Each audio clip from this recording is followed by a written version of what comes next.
Karena udah 2 bulan ini kata fiksi itu menjadi kata yang buruk. Kitab suci fiksi atau bukan? Siapa yang berani jawab? Kalau saya pakai definisi bahwa fiksi itu mengaktifkan imajinasi, kitab suci itu adalah fiksi.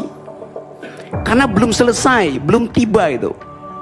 Babat Tanah Jawa itu fiksi. Anda sebut apa aja tuh. Jadi ada fungsi dari fiksi untuk mengaktifkan imajinasi, menuntut Preview.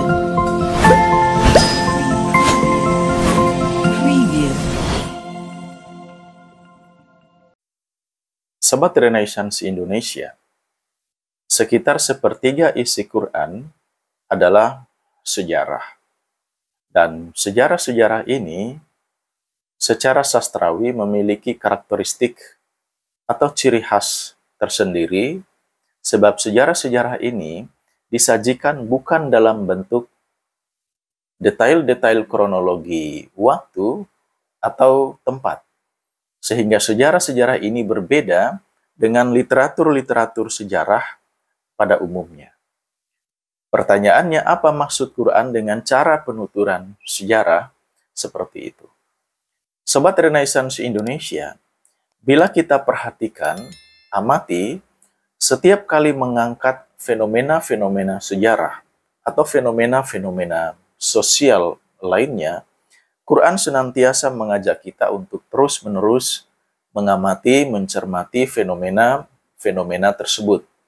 Misalnya, ketika menutup drama kolosal pada surat Yusuf, Quran mengatakan, sesungguhnya pada kisah-kisah mereka, terdapat pelajaran bagi orang-orang yang berakal, berpikir.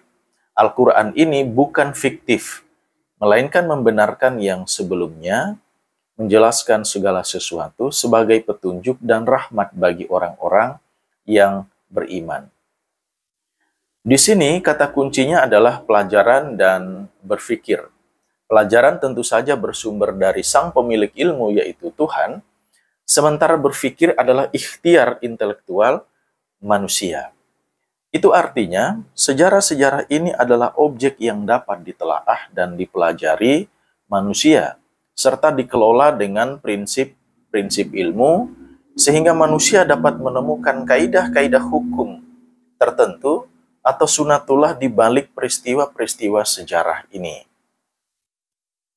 Rambu-rambu yang harus diperhatikan ketika manusia berjalan baik sebagai individu-individu, terlebih sebagai bangsa.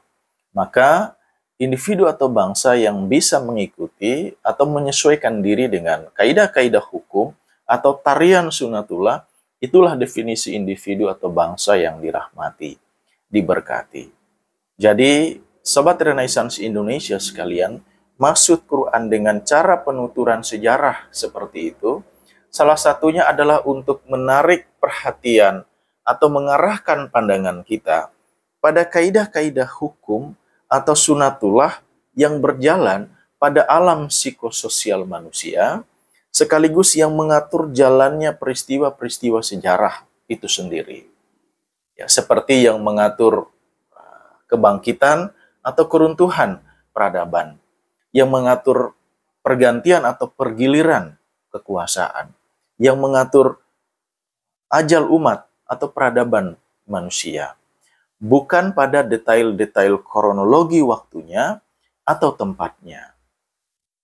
Sekaligus dengan cara penuturan sejarah seperti itu, seakan-akan Quran juga ingin menunjukkan bahwa sejarah-sejarah ini bersifat universal, sehingga tidak memerlukan terlalu banyak detail-detail waktu atau tempat.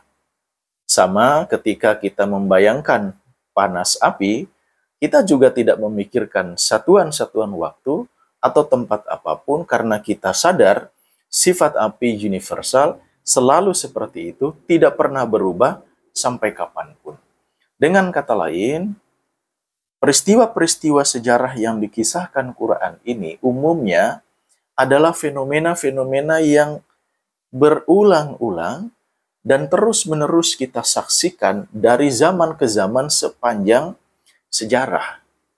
Oleh sebab itu, sejarah-sejarah ini tidak cukup dimaknai hanya sebagai sejarah, yaitu catatan-catatan peristiwa di masa lalu, tetapi juga sebagai alat baca terhadap fenomena-fenomena kehidupan dunia kita sekarang ini. Seperti ekonomi, politik, ideologi, agama, moralitas, dan sebagainya. Dan memang disitulah letak makna Quran ini sebagai petunjuk bagi kita, umat manusia. Selebihnya sebagai alat bantu forecasting, ketika kita mencoba melihat kira-kira seperti apa peta atau lanskap sejarah di kemudian hari. Itu sebabnya kitab suci Ibrahimik atau Samawi seluruhnya juga mengandung anasir-anasir nubuah, semacam bocoran-bocoran keadaan di masa depan. Dan Sobat Renaissance Indonesia sekalian, barangkali ini adalah salah satu penjelasan untuk sekedar menakar perdebatan mengenai statement Bung Rocky Gerung terhadap kitab suci pada beberapa tahun sebelumnya. Namun yang pasti, sejarah-sejarah ini bukanlah sejarah biasa. Dan apa yang terpenting dari interaksi kita dengan sejarah-sejarah ini adalah menjawab pertanyaan.